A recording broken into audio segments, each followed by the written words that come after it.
Bienvenue, bonjour à toutes et à tous, madame, monsieur. Dans l'actualité de ce mercredi, la Côte d'Ivoire rend hommage à l'ancien président français Jacques Chirac, décédé le 26 septembre dernier. Au nom du président de la République, Alassane Ouattara, le vice-président est allé s'incliner devant la mémoire de l'illustre disparu ici à Abidjan, à l'ambassade de France. Il était accompagné des ministres Marcela Montano et Ali Koulibaly. Daniel Kablan-Deca a ensuite signé le livre de condoléances en hommage à Jacques Chirac, qui a été inhumé le lundi 30 septembre dernier à l'issue d'une journée de deuil national. Une délégation d'évaluateurs de l'Office des Nations Unies contre la drogue et le crime chez le Premier ministre Amadou Koulibaly.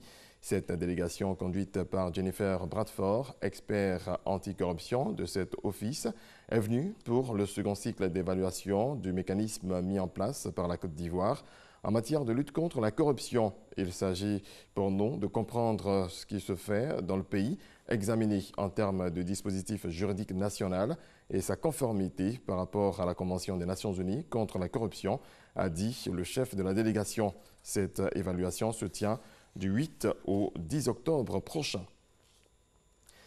Dans leur mission en Côte d'Ivoire, cette délégation des Nations Unies a eu une séance de travail avec les acteurs de la lutte contre la corruption. Ils vont se pencher sur deux chapitres, à savoir la prévention et les mesures de recouvrement. Kolo Koulibaly. La Côte d'Ivoire réaffirme son engagement dans la lutte contre la corruption. Elle soumet régulièrement son mécanisme à une évaluation.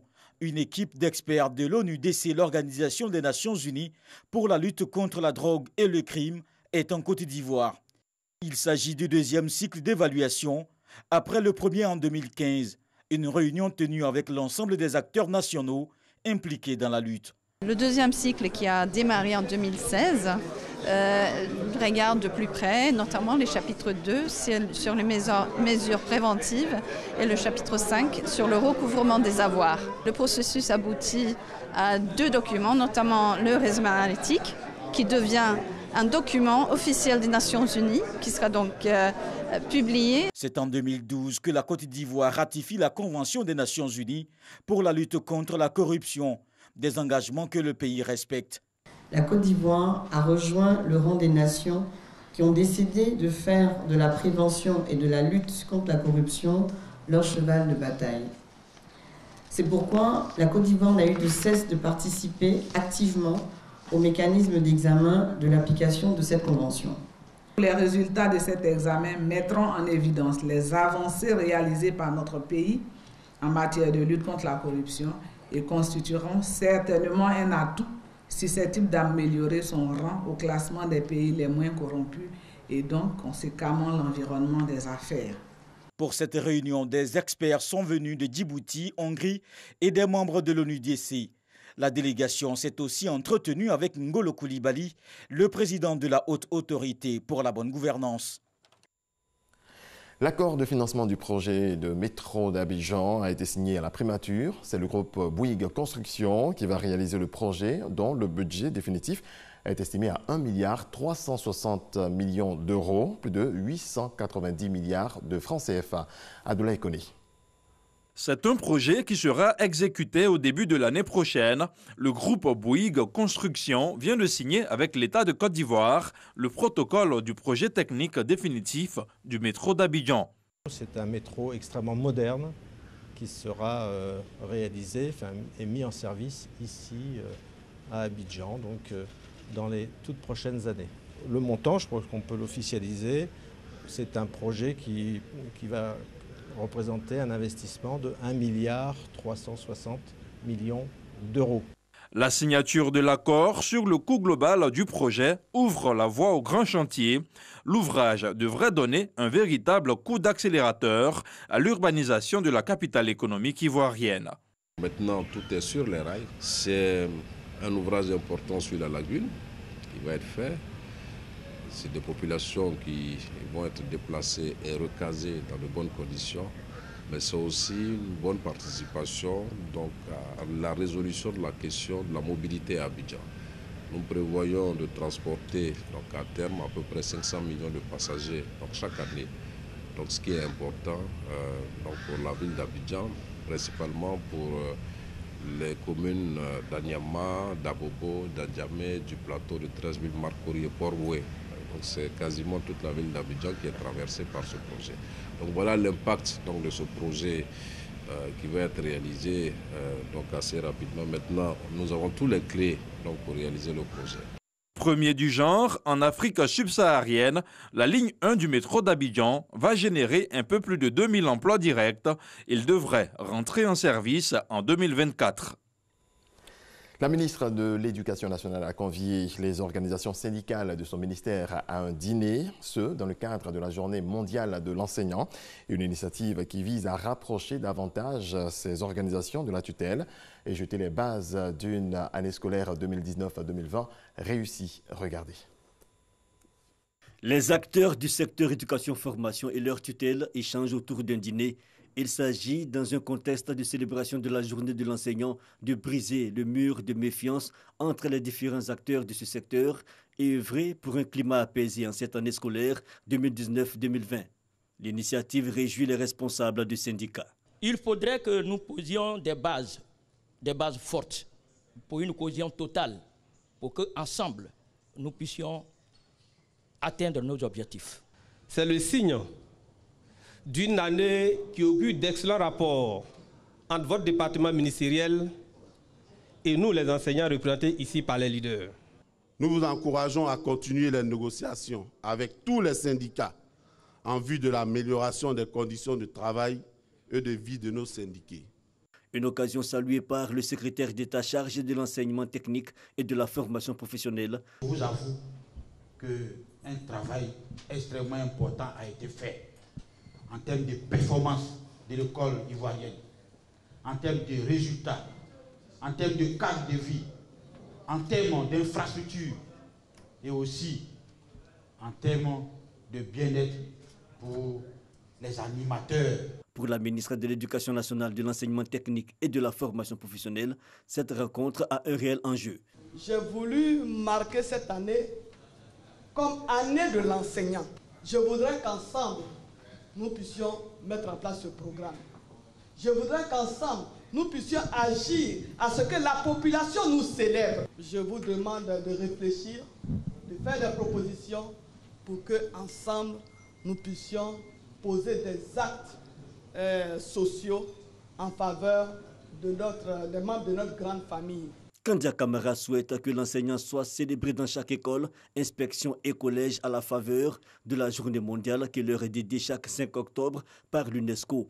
Elle exhorte les enseignants à œuvrer pour une année scolaire réussie et sans grève, respectant le thème enseignant performant, compétent et dévoué assurance d'une école de qualité. Autonomisation de la femme, Belmondo Dogo présente des opportunités. La secrétaire d'État auprès de la ministre de la Femme, de la Famille et de l'Enfant, chargée de l'autonomisation de la femme, a animé un atelier. C'était en marge de la journée mondiale du partenariat État-secteur privé. On fait le point avec Astou Touré. La salle San Pedro du Sofitel Hôtel Ivoire semblait exiguë pour cet atelier sur les filets sociaux et l'autonomisation des jeunes et des femmes. Cela dénote de l'intérêt que ces dernières accordent à leur indépendance économique, sociale et politique. Occasion pour la secrétaire d'État chargée de l'autonomisation de la femme, Belmondo Dogo, de présenter les opportunités de développement aux femmes. Nous avons le fonds FAFSI de la Première Dame. Nous avons un fonds au ministère de la Femme, mais qui est peu connu des femmes. Nous avons un autre fonds qui est logé au ministère des Petites et Moyennes Entreprises, le fonds entrepreneuriat féminin. Il suffit juste de monter un projet. Et pour la cause, nous mettrons en place un service avec le ministère des Petites et Moyennes Entreprises pour aider les femmes à monter des projets pour qu'elles puissent bénéficier de ces différents fonds. Une rencontre qui augure de belles perspectives pour les femmes qui entendent saisir ces opportunités. On vient de nous parler des fonds qui sont disponibles pour les femmes. Et maintenant, comme nous avons notre secrétaire direct, on pense qu'avec elle, on va échanger. On pourra lui montrer, elle pourra aussi venir voir tout ce que nous possédons. On veut en tout cas que les gars puissent encore soutenir les femmes, parce qu'on en a besoin. Cet atelier thématique qui se tient en marge de la Journée nationale du partenariat État-secteur privé a permis également de lever un point de voile sur les actions du gouvernement en faveur des populations dans les domaines de la santé, l'éducation, l'énergie et la lutte contre la pauvreté. On reste dans l'univers des femmes. Des centaines de personnes ont dit non au cancer du sein et du col de l'utérus à travers leur participation à une séance de danse et sport. Une idée de l'ONG Vie et Santé Côte d'Ivoire qui veut lever des fonds pour faciliter le dépistage qui est le seul moyen de prévention. On fait le point avec Issa Yeo. Des centaines de personnes mobilisées pour lutter contre le cancer du sein. Pour Octobre Rose 2019, l'ONG Vie et Santé Côte d'Ivoire et Abidjan Dance ont voulu mobiliser le maximum de personnes pour faire passer le message qui sauve des vies. Les gens nous font de plus en plus confiance, c'est-à-dire que lorsqu'on leur parle de la Pink Party, automatiquement ils savent que c'est dépistage du cancer du sein. Ils ont de moins en moins de gêne, le mot passe, voilà, parce que l'objectif c'est de sensibiliser. J'aimerais apporter ma contribution pour que tout le monde puisse être informé, renseigné, voilà.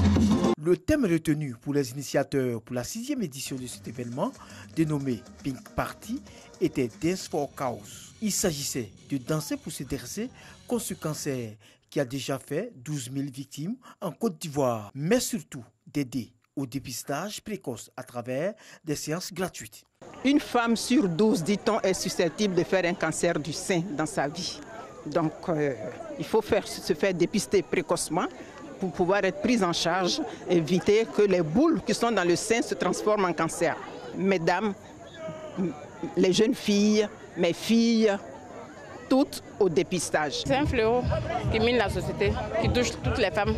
Donc il est important de faire le dépistage et puis faire le traitement si possible. Au cours des Pink Party précédentes, 4 femmes ont été dépistées positives et prises en charge. Pour cette année, les organisateurs entendaient recueillir la somme de 5 millions de francs CFA pour aider à l'éradication des cancers du sein et du col de l'utérus, dont le seul moyen de prévention reste encore le dépistage précoce. La question des droits de l'homme au sein des partis politiques intéresse fortement le Conseil national des droits de l'homme de Côte d'Ivoire. Le CNDH-CI a rencontré les points focaux des partis politiques à son siège à Cocody. Lydie Sadia, Éric Gori. Une plateforme d'échange entre le Conseil national des droits de l'homme et les partis politiques sera mise en place très bientôt.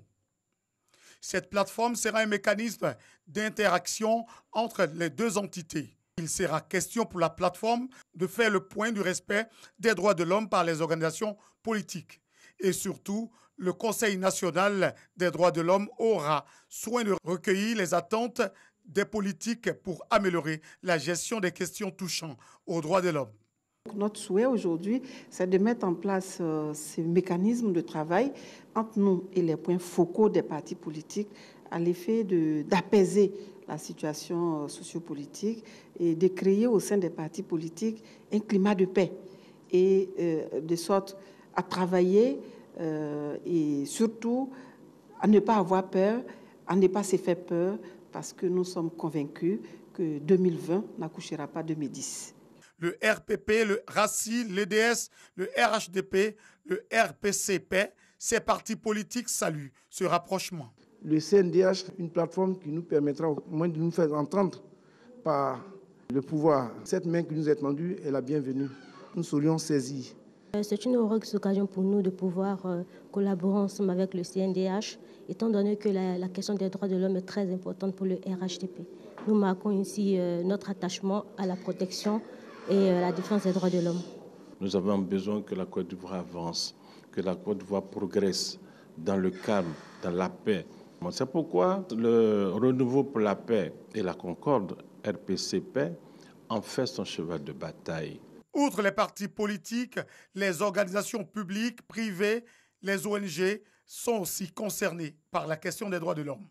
Le CNDH devra donc s'entretenir avec les parties prenantes pour recenser leur avis sur le sujet. Dans le reste de l'actualité aux États-Unis, l'avocat de la Maison-Blanche a solennellement fait savoir que la présidence refusait de coopérer avec la Chambre des représentants dans l'enquête en cours dans le cadre de la procédure de destitution du président Donald Trump. Un refus signifié dans une lettre de 8 pages adressée à la chef de la majorité à la Chambre, Nancy Pelosi. Celle-ci a réagi peu après. Ce refus de coopérer est une tentative illégale de dissimuler les faits, selon elle. Voilà qui marque la fin de ce rendez-vous de l'actualité. Merci à toutes et à tous de votre attention. Très belle journée à vous.